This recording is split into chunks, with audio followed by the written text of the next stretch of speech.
Hi, guys. Welcome to Nomad Tribe's Virtual Leaders Lounge. This is our monthly gathering for lead consultants and above, and we get to talk as leaders. It's a little bit different conversation than we have with our weekly connection. This is a place for us to talk as leaders because we experience our business just a little bit differently than those who are not business builders. So last time we decided that we wanted to talk about the book Multipliers. It's an awesome book by Liz Wiseman, and lots of great people have contributed to this book. But it's how to be a leader who makes other leaders and multiplies the greatness that other people have, their native strengths, their native, for lack of a better word, awesomeness, and helps other people cultivate that in their other people too, right? So it's just like multipliers help create multipliers, help, and so you get this big, amazing, incredible organization. It also talks a lot about accidentally diminishing people when you think you are helping. So we've got some fun stuff with that. So I know Fallon knows a little bit about multipliers versus diminishers. We had leadership at our Sensi family reunion last summer, June, in Salt Lake. And so we were able to learn a bit about this in person. But Amanda, do you have any, were you able to pick up the book and read it a little bit? I know you've been crazy busy with your new stuff going on. No, I haven't. That's okay. That's okay. And for those listening to the replay too, we also have, there's a quiz that you can take that I linked in the event in our Nomad Tribe business support group that it's a multipliers quiz, and it tells you if you are being a diminisher in any capacity, and to what extent. And diminishers aren't being diminishing on purpose. And I think that's the biggest thing that we need to understand, is that sometimes we think we might be helping. Like, my biggest diminishing tendency is I am optimistic and I'm always trying to find a solution for everything. But that can often feel like I'm shutting people down and I am just piling all these ideas on them rather than kind of letting people process and get curious with what's going on and let them explore themselves versus me trying to just, well, I have a solution, I can help you. So I am working on that. That is probably my biggest accidental diminishing quality. Fallon, from what we learned in June, what was your biggest takeaway? My biggest takeaway. I know I'm putting you on the spot here. Well, that's funny because if I had we had that little notebook. Actually, I might have it over here. Do you want me to give you a second? You can look for it, or do you want to just talk? I mean, I'll just talk. Okay. Probably like, well, for me, so something in learning, I'm not a hustler. Understanding that some hustlers are diminishers was something that fixed part of my brain to be like, it's okay to figure out how you need to lead. It was almost like it's chill, like you're good. Just figure out your leadership style, how you're diminishing, and figure out instead how to flip it. Because I realized like there's a lot of different types of diminishing that you wouldn't think diminish people, but you also have to apply each technique to different people. Like, some people need, so in order to be a runner, they need you to run alongside them. For other people, boom, look at that, you got it. For other people, you need to not be that. So it's like you have to very much learn your teaching style and what their qualities are in order to figure out if you can or if you're diminishing them or if you're helping them and enhancing them. Yeah. So there's 9 types of diminishers, and it talks about what your intention likely is, but how their experience actually is perceived, like how they experience what you are trying to do. Even though you're trying to help, it's not necessarily beneficial. So what I was talking about is I'm the optimist. It says, my intention, I am full of can-do attitude and strive to create a belief in others that they are smart and can figure it out, because I really believe that, right? But the perception, the experience could be that others wonder if I even appreciate or understand the possibility of failure. So the answer is yes, I understand that. I also tend to disassociate sometimes, but that's a whole other thing, you know? Here we are. So the types of accidental diminishers, let's talk about those real quick. There's the idea fountain, where ideas constantly flow. I'm kind of that too, right? I talked about that. Always on, where you're always high energy, but you believe your energy is infectious. Maybe let me talk about the experience too. Okay, so back to the idea fountain. Your ideas constantly flow. You share them freely with the intention of sparking ideas in other, right? You want to like, here's your brainstorm, and maybe if we talk it out, you'll think of something else that's going to be great for you. Well, the experience is the flood of ideas can be overwhelming. And it like maybe inconsistent, it can cause people to shut down. Then the always on is high energy leader. Believe your energy is infectious, so you're going to lift those people up around you, but it can be perceived as suffocating, right? It can be all consuming, and so people are just going to tune you out. Listen, I cannot tell you how many of these I feel like I relate to. So far, all of them. The next one is the rescuer. You believe your role is to step in as needed to ensure people are successful and to protect their reputation. But others become dependent, right? Instead of teaching somebody to fish, you're like, oh my gosh, here's the fish, here's a trout, here's a salmon, here's some halibut. You know, you're just giving them all the things, and so they become dependent, and they their opportunities are limited, and they don't learn to grow and develop and explore and be. The pace setter is you lead by personal example, setting a high standard for quality or pace and expecting others to catch up. The experience that can be perceived is other people become spectators. They slow down or give up when they can't keep up. They're like, well, she's just going to go on her way and keep doing it. So see you on the flip side. Next one is the rapid responder. To keep your organization moving fast, you jump in to check things off the list at every opportunity. Their experiences, others slow down their responses and let you deal with it. Like, oh, she's just going to answer anyway. So if you'll notice, I oftentimes give you roughly 24 to 48 hours before I will answer a question that I know can be easily found. I'm not trying to be a dick, to be clear. I fully believe you are capable, and it has helped because I didn't used to be this way. I used to respond as quickly as possible, right? And it's like there's no such thing as a sense of emergency. But if somebody tagged me on a spouse page or a group, I need a light bulb. I've got a light bulb. I can get you that light bulb. It was that feeling of scarcity. Like I need to get this light bulb to this person. This is an emergency. That is a lie that we tell ourselves. But give your people space to figure it out. Don't be a rapid responder, right? And then the optimist, full of can-do attitude, striving. Do you even appreciate the struggle I'm going through? Anyway, next one is the protector. As a leader, you seek to make a space where people are safe from hardships and difficult people or politics. But the experience can be that others don't learn to fend for themselves and are limited in their growth in that capacity. Because if you're always defending them and sticking up for them, and you've got your shield up, how are they going to know how to wield their own shield, right? Or be able to say, this is for me, this isn't for me. The next one is the strategist. In your mind, you have a clear vision of the future. You see compelling reasons to move beyond the status quo. It's awesome, right? But some people can experience that as, well, I guess I'm just going to defer up to you. I'm going to second guess what I want, and I'm going to stop doing anything strategic. I'm going to stop thinking for myself because you've got a plan. You know, you've got the plan. I'm going to follow that plan.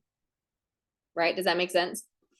And then the final one is the perfectionist. You take pride in excellent work and seek to help others produce outstanding work that they are proud of. Sounds great, right? But some people can experience this as feeling criticized and being disheartened, and they stop even trying because it's not going to ever meet your standard. So it's really interesting. When we were going through this, I identified most strongly with the being optimist as a leader, and then as a mom, the perfectionist. And so it's really interesting how these can work in different aspects of your lives. But I would encourage you to take that quiz if you haven't yet. Katie, did you take the quiz? I did. So it's funny. I'm glad you asked this question. So I actually asked a plethora of people because kind of what you were just talking about, like I was noticing that there were a few things that I could maybe align myself with.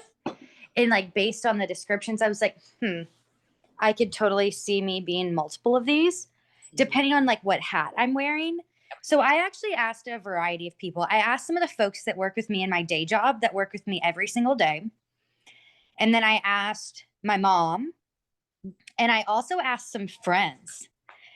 I got a resounding, and I was honestly super surprised with this because I thought they were going to say I was the perfectionist. I was like, they're going to say I'm no, always on. Right? Okay. So interesting. And so that was one that I was like, okay, yeah, I feel that. But I was like, they're going to give me perfectionist. No, they didn't. They actually said that I recognized the perfectionist tendency. So I actually had one of my work colleagues call me. He was like, I want to talk to you about this. And he was like, I was like, okay. And he was like, first of all, I want to be very clear. I originally thought perfectionist because I know how you are. And he was like, but that's not what it is. You tell the team, like, I know that I have this quality about me. So I don't necessarily, hi, what's up, Betty?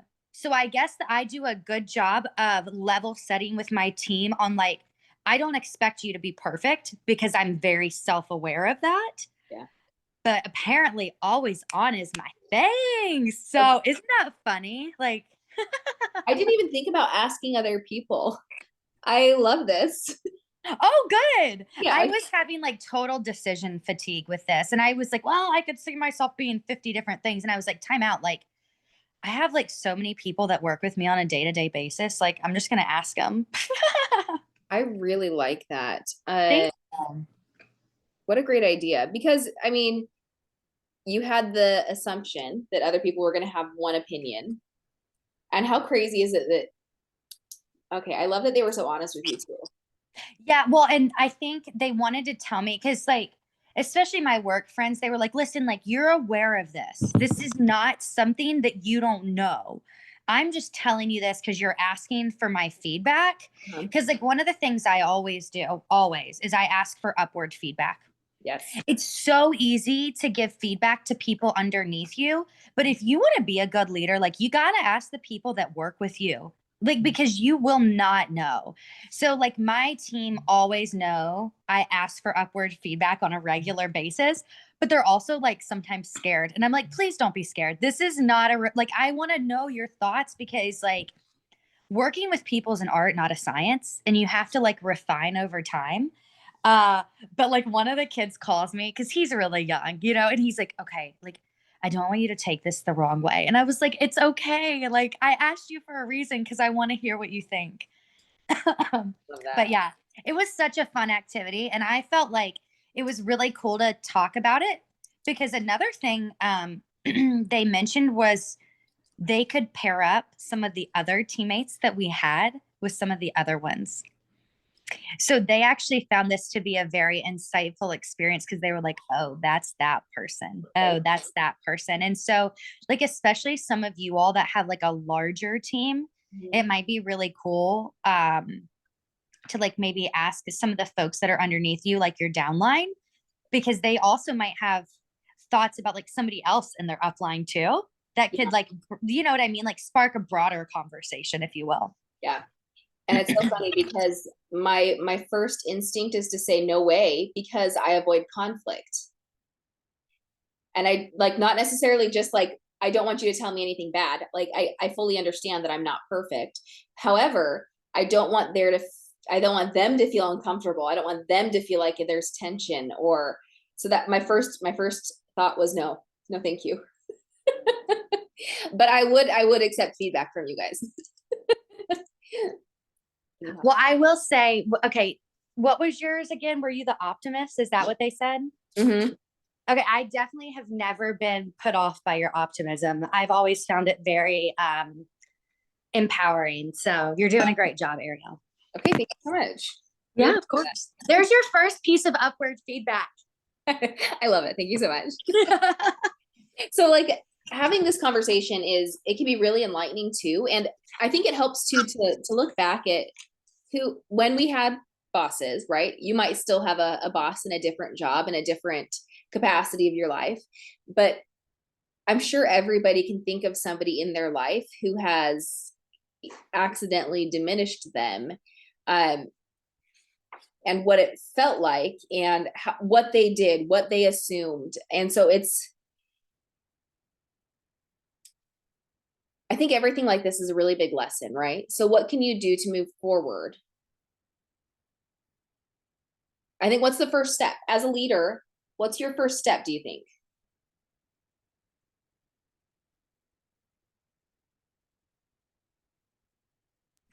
Maybe building trust, because like trust is a two-way street.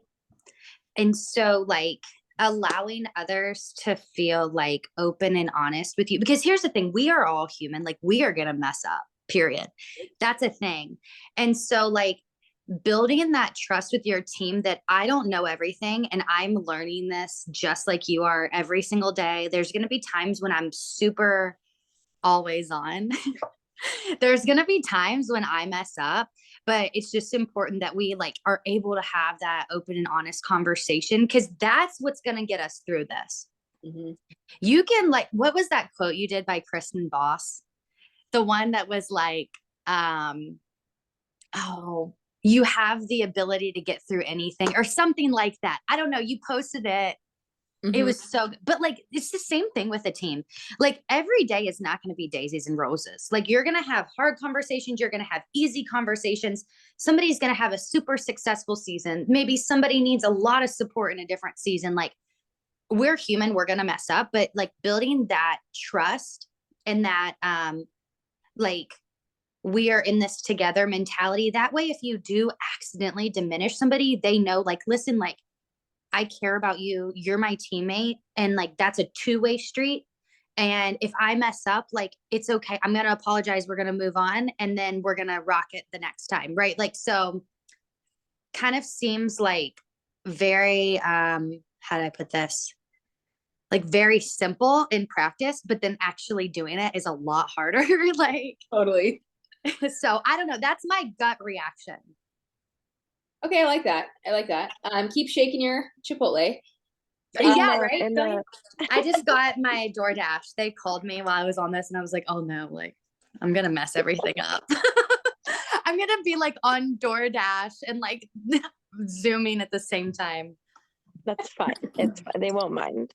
I will say, so my gut reaction is something that I learned in Tony Robbins' thing, which is if you can recognize the patterns in the world, that goes for anything. So your brain patterns, the things that you do, you are able to fix them or change them. So the first thing would be, in order to fix being a diminisher, would be to recognize what tendencies you have in that moment when you're like, oh, you need to like recognize that so that you can stop it and you can go, okay, I need to reassess. Yeah, I think that's really important. And understanding, having that trust too, that two-way trust. I want to go back to that thought, because that's how do you build that trust? You know, that's a weird thing, because every relationship with every individual person is going to be different. So how, as a leader with the group, do you do that?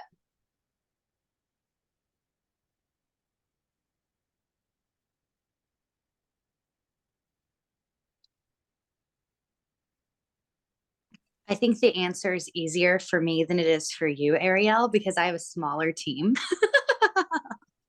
So I would say one-on-one conversations is probably the easiest way for me, because then people know that I'm actually invested in them and that I actually care about them.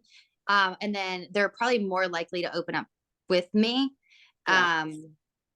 For you, that's hard, right? Because you have a super big team. Well, in total transparency, hard conversations are hard for me to have.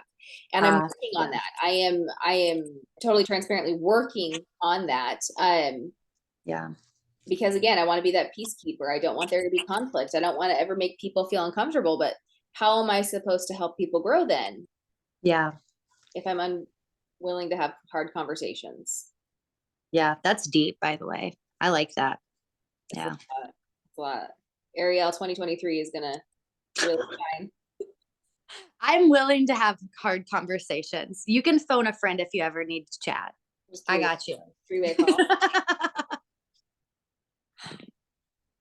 Yeah, I don't know. I think it's harder for a larger team just because of volume. I mean, sheer volume is a game changer. I don't know. I think you do a really good job though. And like, I'm not just saying that to toot your horn, but like, I trust you. Like if you ever like hurt my feelings, which you haven't, by the way, I wouldn't be scared to say, hey, Ariel, like I was really thinking this. I think you were probably talking about this and we were on a different page. So just a heads up, like this is kind of where I was coming from. I don't know, but again, it's never happened. So not to have this focus on me, that's not the intent, but how do you then teach somebody to do that, right? So like say somebody you notice a diminishing quality, but you also notice a native genius that they have, right? Something that they are good at.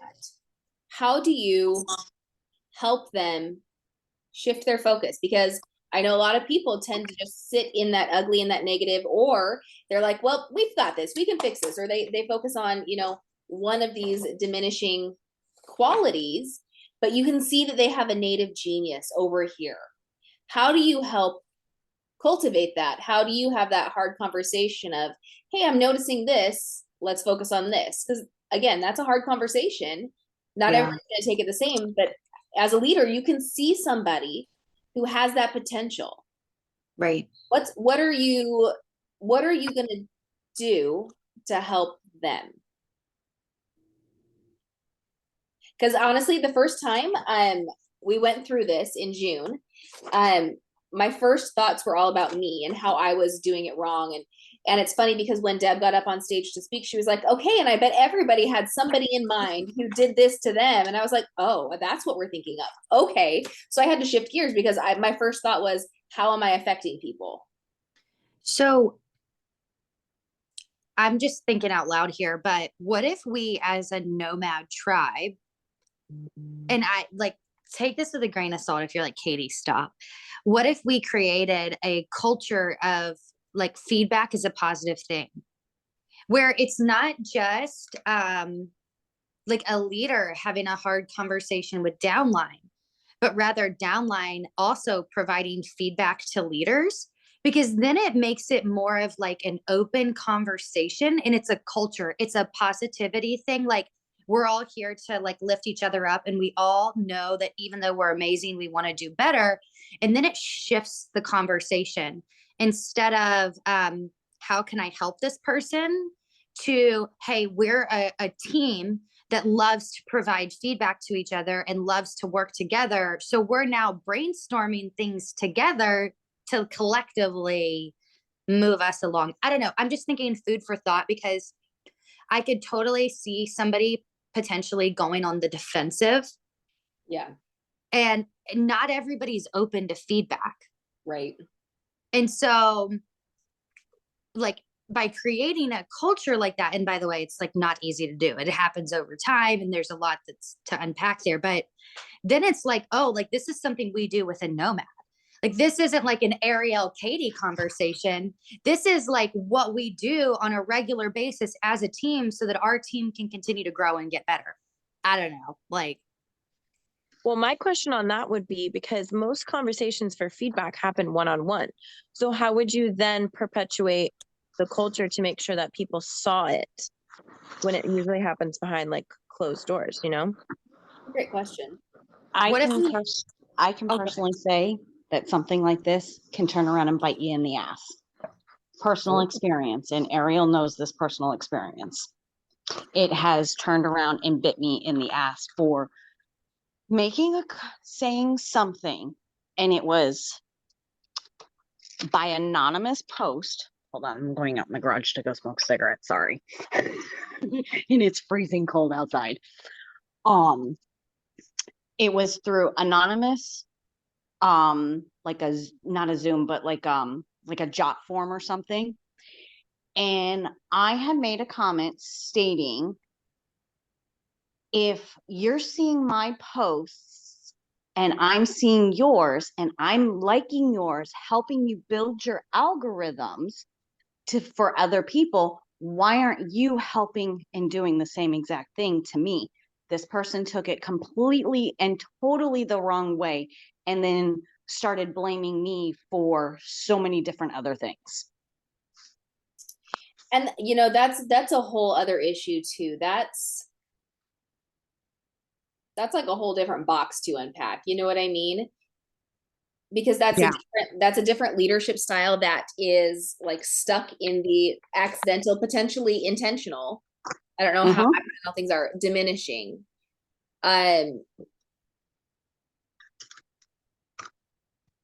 So I don't know, unless somebody is willing and open to hear this and to figure out if this is them and if they're willing to change and turn it around to be a multiplier. There's not anything that you can do, except if you read so part of the book near the end, it talks about being able to, if you're still wanting or needing to work with that individual, figuring out how you can essentially complement them on their strengths to make it work still. That's near the end of the book though. So maybe we can dive into that a little bit more next time. But I remember a specific story on that. I actually listened to the audiobook and I had intentions of going back and marking it, and then I forgot to do that. So I have these stories in my head, but I can't remember where to direct you in the book. I just know it was near the end about that. But something really awesome about this book too is the chapters at the very end. There's like a summary of all of it. So maybe you didn't get a chance to read all of it, or maybe some of it didn't make sense. If you go to the back, you can kind of check it out and get a brief synopsis. So since you guys do we want to put a pin in this, and then maybe next time we can talk a little bit more about multipliers once we've each had a little bit more time to read and get a little bit better understanding? Cool, because I've got something else we can talk about too. Up my back sleeve. So today I heard somebody talk about the when and then concept. So we're shifting gears now. The when and then concept. And it's in relation to, okay, when I hit this marker or this milestone, then I'm going to do this. So when this happens, then I'm going to celebrate or be excited or do whatever. And it's so easy to get caught up in that. Can you guys each think of an example personally where you've like, okay, when I do this, I'm for sure, then I'm going to do this. Then this in my life is going to change. Then I'm going to find joy and peace. Yeah, you guys all have an example. Is anybody willing to share?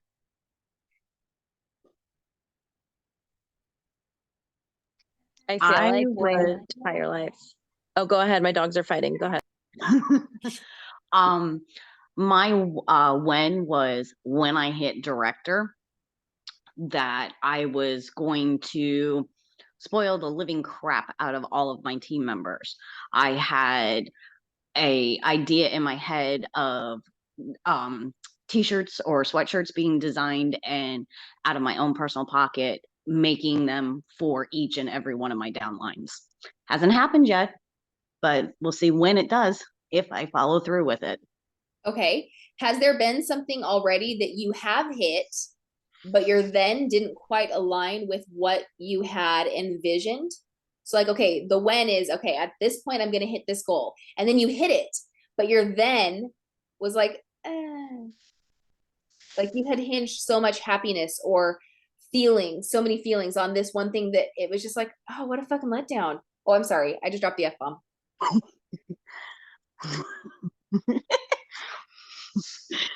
I don't think so yet. I haven't hit that excitement yet in the business. I think I've had too many letdowns and stuff like that hasn't gotten me to that point yet. What about anything personally? Not necessarily business. I think it's really relatable. It could be. Do you want to think about it for a minute? Yeah. Okay, my dogs are making weird noises behind me. Hey, can you stop? Stop. I was gonna say my entire life, this is a thing that I'm working on, is I am always a when then person. I am a goal-oriented when then person, because the middle part I don't really care about. The second I hit a goal, even, I don't celebrate it. I'm like, okay, what are we doing next? Yep. And that has been something that I'm recognizing as one of the things that diminished myself. Talk about that. Because I literally was like, then this will happen. Well, that didn't happen. So now my goal needs to be bigger and now I need to push further. Oh, well, it's not that big. For me, a lot of mine, so perfect example of one was once I hit star director, I'll feel like a leader. Or then I'll be a leader. Then I'll feel like a leader. That never happened. It wasn't this big momentous like thing that I had built it up in my head to be. And instead of just celebrating the small things along the way, I set it up for this big letdown. Mm-hmm. Yeah. Yeah. So, hey, welcome. We're so happy you could join us. So right now we're talking about the when and then concept, and how we make ourselves goals, or we make ourselves like promises. When I hit this, then I'm going to do this. And the same thing happened with me. I had this exciting plan. Like when I hit superstar director, I was going to buy myself like a nice crab lobster dinner or something, right? Because I wanted to celebrate. And I thought that's small enough, I can do that. But it never happened. It never felt like, it was just kind of like, okay, now what? And it was because I think I had built it up so much in my own mind that it was like, okay, when I hit this is going to be life changing. And while it was to an extent, it was different than I had built it up in my mind to be. And so then it just felt like, And I know a lot of people talk about, okay, when the new year happens, then I'm going to work on this goal. When January rolls around, when the holidays are done, then I'm going to do this. When my life slows down, then I'm going to focus on this goal. When my kids are out of the house, then I'm going to do this. When the summer comes, I'm going to be a better mom. We're going to do a lot of fun stuff this summer. So the when and then, when we continually when and then ourselves, it can steal our joy and our satisfaction and our sense of accomplishment, right? And how much are we just setting ourselves up for disappointment and becoming unthankful? And it's not even just about celebrating along the way, because that's a really important part of it. But I think a lot of it is not about not hanging our hat on that one then, on that one circumstance. It's not to say that you shouldn't drive yourself, because you absolutely should. You should have goals. You should be able to push and go through. Don't become so complacent that you're like, well, my then's not going to make me happy, so I'm not even going to make a when. That's not the point of this. The point is to be able to have these amazing big goals, but know that it's not the be all end all, and it's not the happiness it's that you're chasing, right? That's not going to make your happiness. The circumstantial things are not what is going to bring that to you. Can I interject here? Absolutely. By the way, and Fallon, I wish that I was seeing your face right now, because I wanted to talk to Fallon. Okay, so you can swipe, I think. I don't know how to do that. Oh, there we go. Hey, there you are, Fallon. Okay, so where was I going with this? Because now I've sidetracked myself. Dang it. Oh, here we go. Okay, I got this. So Fallon, by the way, I spent like about 5 minutes with you and immediately thought you were a leader. So that's number one. And number two, today, so I actually have been really busy today, but today I actually went into our 90-day challenge, and I was going to go live because I wanted to tell you how impactful that challenge has been on me. Now, here, let me say this first and foremost. I'm always busy. So like the whole win then thing, that just is never a thing for me, because I'm literally like constantly like the Energizer bunny, but always on. Yeah, I'm always on. Yeah. But the 5x5 checklist and the 90-day plan has taught me so much. And I was going to tell you, I would say that like I was pretty consistent anyway. Like you guys know, like I really enjoy the one-on-one follow-up. That's something I really do like try to do like on a regular basis. But what you've taught me through this whole 90-day challenge is I have so much untapped potential with social media. And it doesn't necessarily mean that I'm going to be like the big social media seller, because that's not really my mojo. But I've really improved on, let me post things here and there, and let me comment on people's like specific posts that I connect with. And that's cultivating those connections that then I can do my one-on-one follow up with. So PS, you are a leader. And thank you for making some pivotal life changes. I'm literally going to go live in the group. I just like am clearly a hot mess and haven't even eaten my food tonight. So, and Rudy's really excited. He's jazzed up about something. So I'm sorry if you guys So hear my he's just dog. like you, right? Yeah. Oh, Go. our house is always on, everybody. Like, you just don't even want to come in here, because what is it that I'm gonna accidentally diminish you on? I'm gonna make you feel like it's always this like big thing. I don't know.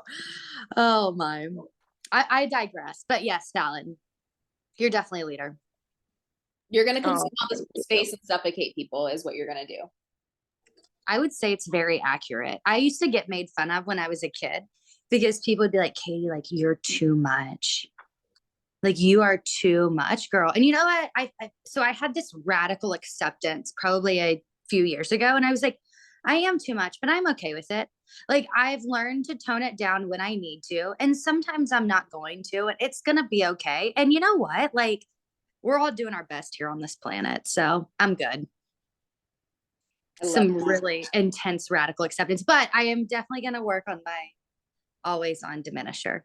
Okay, I totally sidetracked the conversation, but I had to step in there because I guess the point was like the when then, like, I think that maybe sometimes we don't see the then, and other people do see it for us.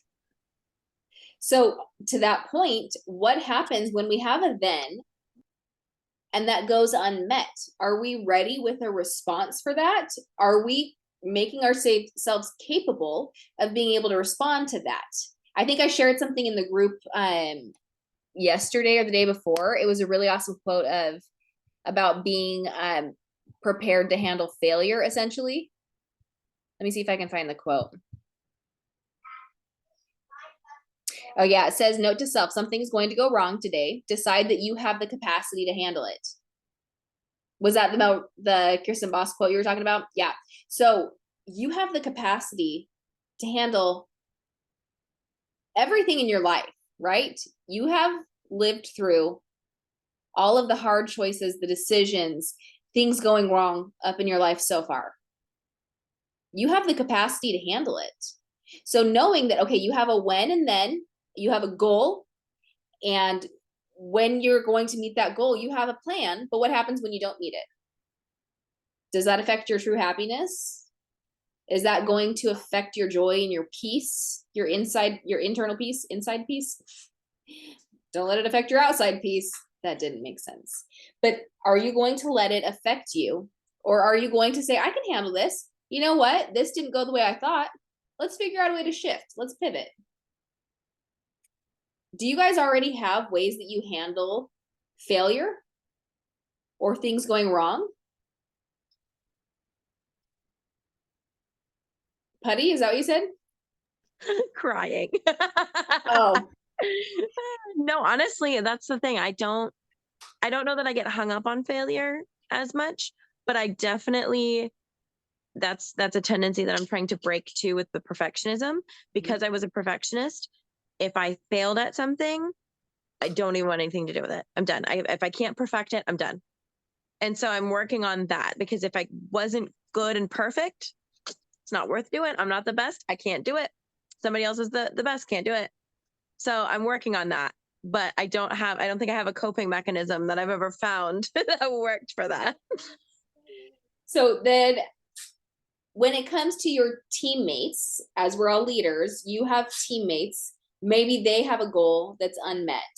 Maybe something goes wrong. How do you help teach them? What are some tools you can give your team, specifically in regards to business failures, or what are perceived failures?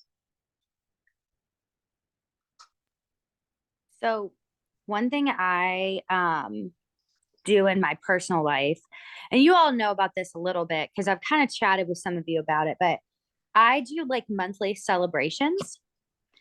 And it doesn't mean that I'm not like working towards a goal, but it actually takes a little bit of the goal out of it because then it becomes cyclical. So what I mean by that is like I could be working towards a larger goal that might not end at month end, but it allows me to celebrate the small wins that I've had along the way so that it kind of like mitigates the whole win then, because then I'm already celebrating even if the goal isn't even like there yet, because like, you know, it's much bigger than that.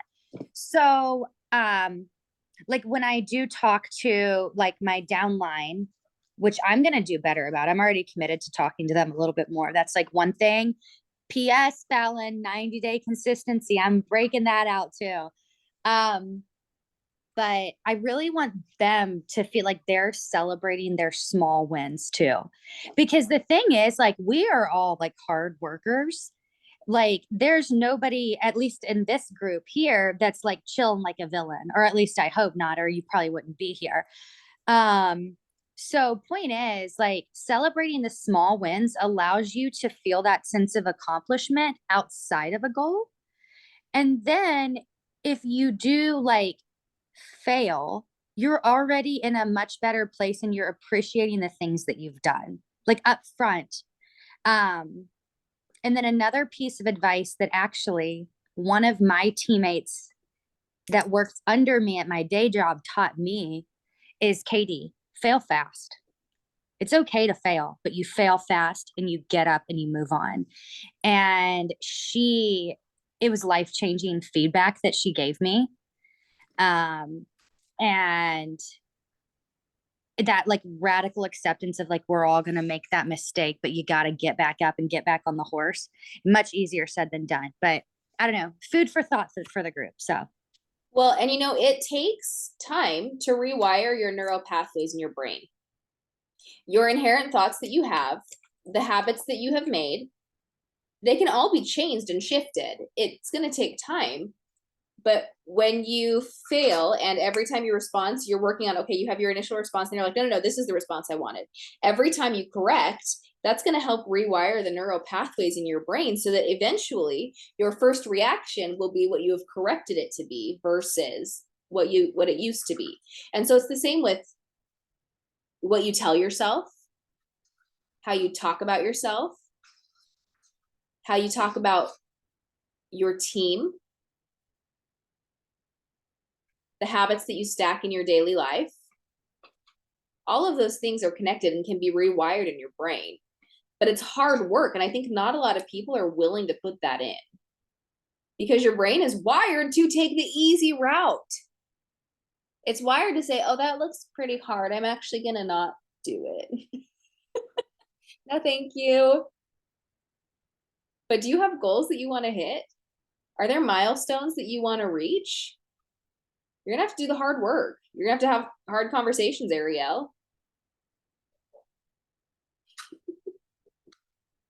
Just like to call myself out, you know? I'm telling you, you can practice with me if you want. Like, I can be your pretend person that you're wanting to give feedback to, and we can practice if you ever need to. Listen, I have a phone call that I've been avoiding making. It has nothing to do with Scentsy, but I have a phone call that I've been avoiding making. You know what I did? I wrote out how I want the conversation to go in my notes section of my phone so that when I'm on the phone, whenever I do eventually make the dang phone call, I can look at it and say, this is what I'm going to say. Okay, I've got my script. I'm ready. I cannot just do things off the cuff. Yeah. It makes me anxious. But you know what? I can do hard things, and I'm going to make that call tomorrow, she said to herself out loud. Okay, so I'm going to text you tomorrow and be like, hey, Ariel, how was that call? Will you text you just added some accountability to that. I got you. I did. I said it out loud. So it's being able to know that you have limitations, but know that you can also push past those or maybe reroute. Maybe that's not the road you're supposed to be on. Maybe you're supposed to like reroute over to the left or the right, you know?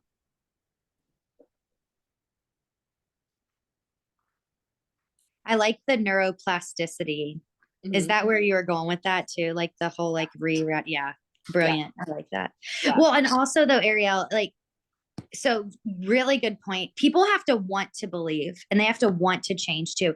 And Yeah. honestly, like sometimes people aren't ready for that. Like Yeah. there's a season in everybody's life. And like sometimes it's just not the right time and place. Like if somebody's going through a lot personally, like maybe it's our time as leaders to be there for them and to shake our heads and to listen and to say, yeah, okay, let's unpack that a little bit. Okay. And then there's other times when that's when we maybe put the pedal to the metal and say, okay, what goals do you have? Like, how can I help you? Like, so, and it's like, especially when talking about rewiring your brain, like people have to be ready for that. And that's okay. Yeah. Yes, and making sure that they know that that's okay. I think for a long time we were taught in our business, okay, when you have coaching conversations, keep it business. But what happens if somebody's personal life is preventing them from doing, they're just going to go through the ropes with you and just say, okay, yep, I'm going to do that. And then they might ghost you and then they're not going to talk to you. And then, which is also called ghosting. I'm redundant is what I am. But then you're going to wonder, okay, why aren't they doing this? They told me they wanted it when you didn't actually maybe like listen to what they're going through and you were not just like a person. And I want to make sure that our group understands we know that they are people, right? Our teams need to understand that we see them, we understand, but it has to be that honesty, right? We have to have that honesty, that trust, and like, okay, are you ready to set goals this season? What can I help you with?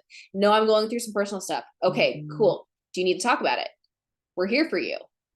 And I know some people get uncomfortable with talking about personal stuff. You do not have to offer that as a leader. However, knowing that your people might just need to hear, okay, I see you. We're here when you need us. We love you. We're here. That's it. I mean, like, that's all you can say is just reassure them. And if you're willing to have conversations and talk with them to help them figure out what's maybe halting them in their personal life that could be unblocked to help them flourish in their business. I almost made a poop analogy, because I got kids and that's what we do. But maybe a simple conversation is all it's going to take to help them figure out a way forward. Yeah. Because sometimes it's all it takes for me. Like a simple conversation to a place that I need to. This is a super side note. Yeah, get it, girl. So when it comes to neuroplasticity and also helping people with the when then, also, so Tony Robbins talks about how language is the heart of everything. Language determines the meaning that you give behind something. So instead of saying, like, for example, he uses the example that I'm pissed off. He removed pissed off from his language.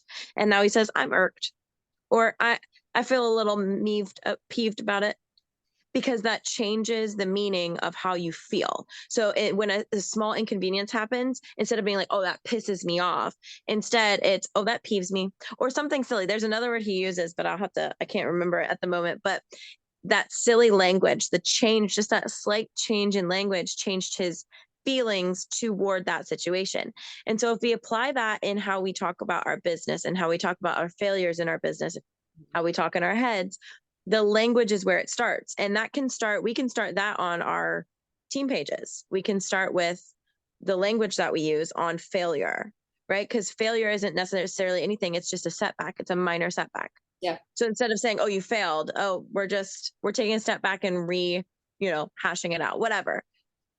Just changing the language could help them, even without them knowing it, that we're changing their neuroplasticity, just making them realize and reprogram how they're thinking about failure. Yeah. And it's just a way that didn't work. Just a way that didn't work. Just a way that didn't work. Just got to re-strategize. Let's re-strategize. Does anybody else have anything that they want to chat about tonight? Whether it's about when and then, setting goals, rewiring your brain, multipliers and diminishers. I know we had Mo join us just about 20 minutes ago. If you have anything that you want to add, we'd love to hear. We're glad you could join us.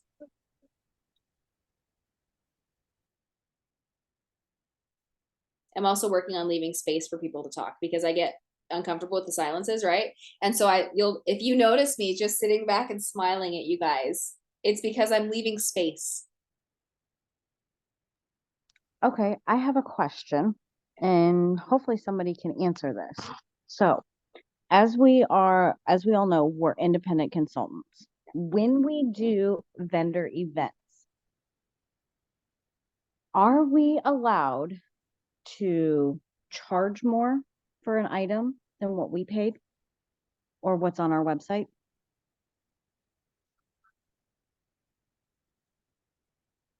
Because I think I remember seeing something or hearing that we're allowed to do like a 20, at least, or up to like a 20% upcharge. Listen, We can I set think that is a great question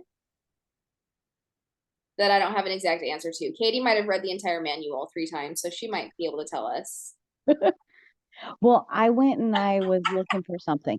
I made a mistake. I made a boo-boo. I Yeah. fixed it. I had a 2-day event this weekend. That's why I'm a little tired.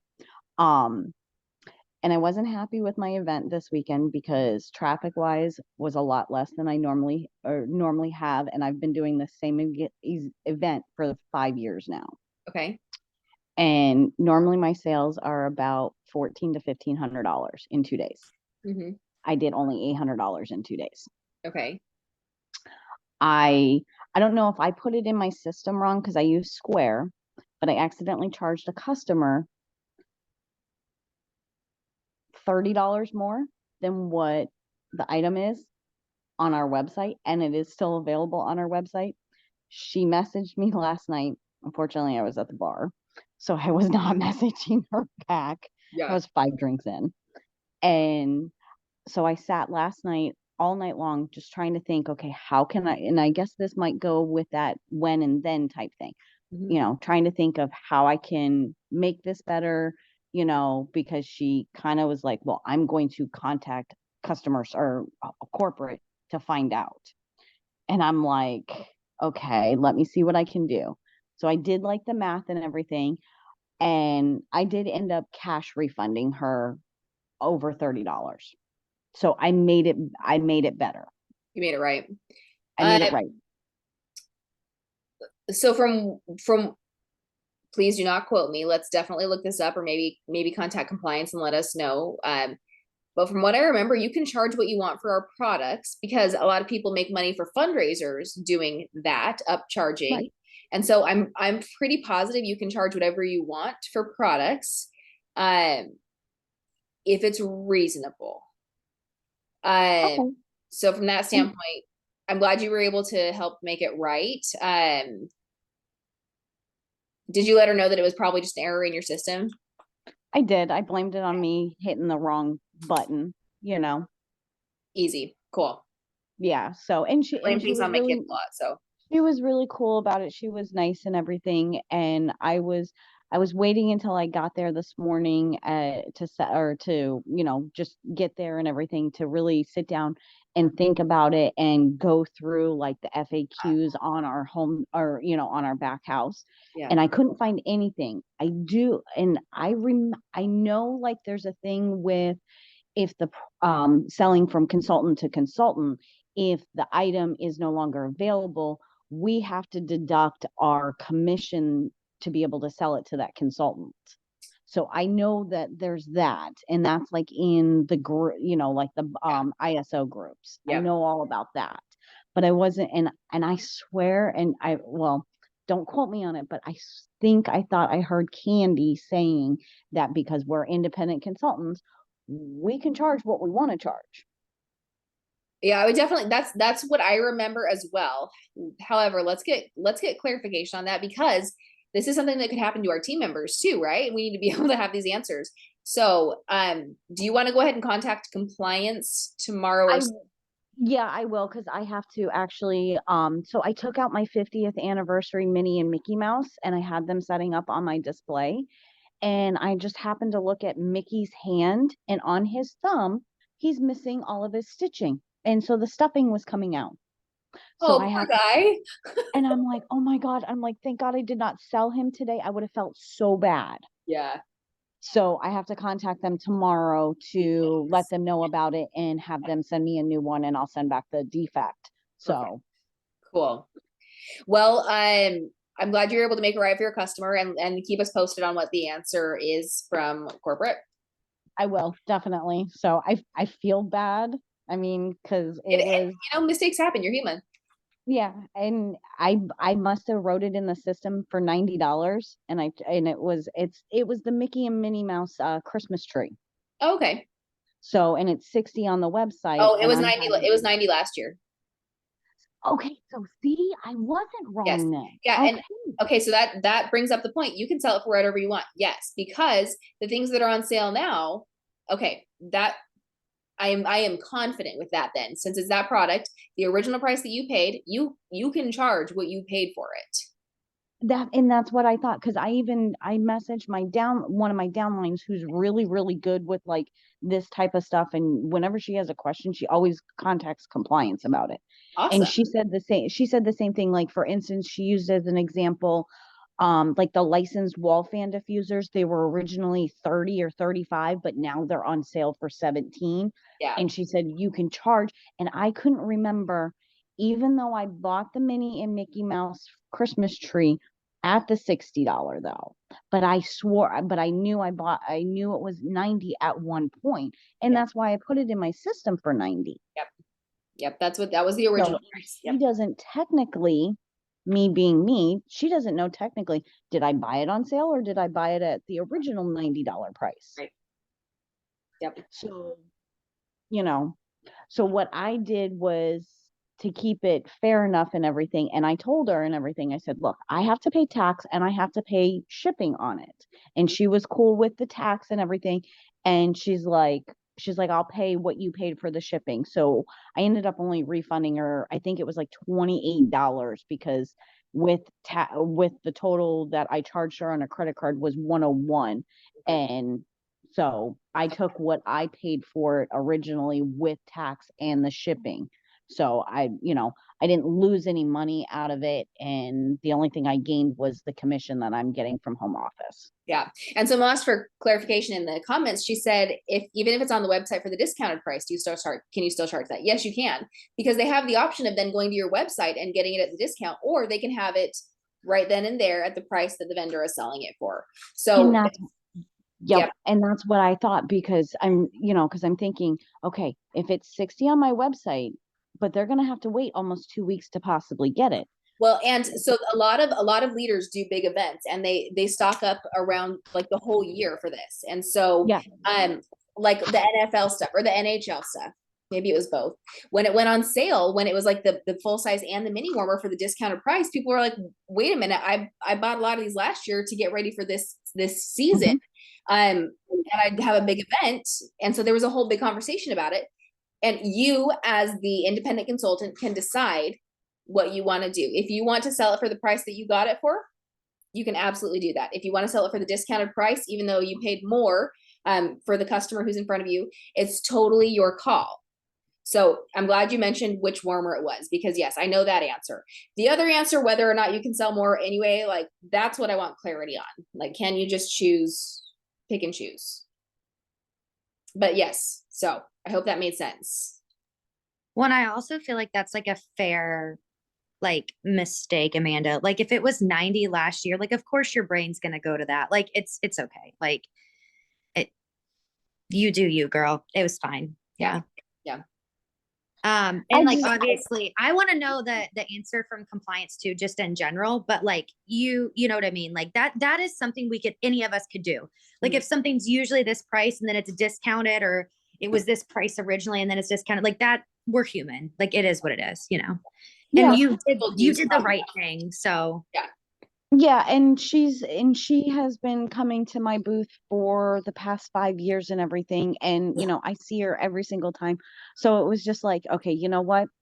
I'm going to make it right, because I don't want her to go to corporate and badmouth me, but then also badmouth me to other people. And she had a friend with her yesterday. So I really wanted to make it, just good for her. And I mean, I even offered, I'm like, hey, if you want another warmer and everything, tell me which warmer you want that I have in stock and everything. And if there's a little bit of a price difference, either one, I'll eat it, or you just pay the difference plus, what I'm gonna pay you back anyways. Yeah. So, you know, Yeah. but it turned out, it turned out, I think, better than in my mind last Building night, it up to be. 4 drinks in, Yeah. leading up to. And Yeah. I will find out in regards to, with us being independent contractors, Yeah. consultants, contractors, whatever you want to consider that, if we are allowed to set our own prices Okay. and stuff like that. And if we are, what is the allowed percentage? Awesome. Okay, cool. You guys, I appreciate your time. We're about 5 minutes over. But for next time, next month, let's read the Multipliers book. And so we can have a good discussion on just multipliers and diminishers, how we can use this as leaders to create other multipliers in our organizations, and help people grow. You guys are wonderful. Thank you so much for your time. I know we'll see you on the Nomad Tribe group, but happy early Thanksgiving, my friends. All right, guys. Talk to you soon. Bye.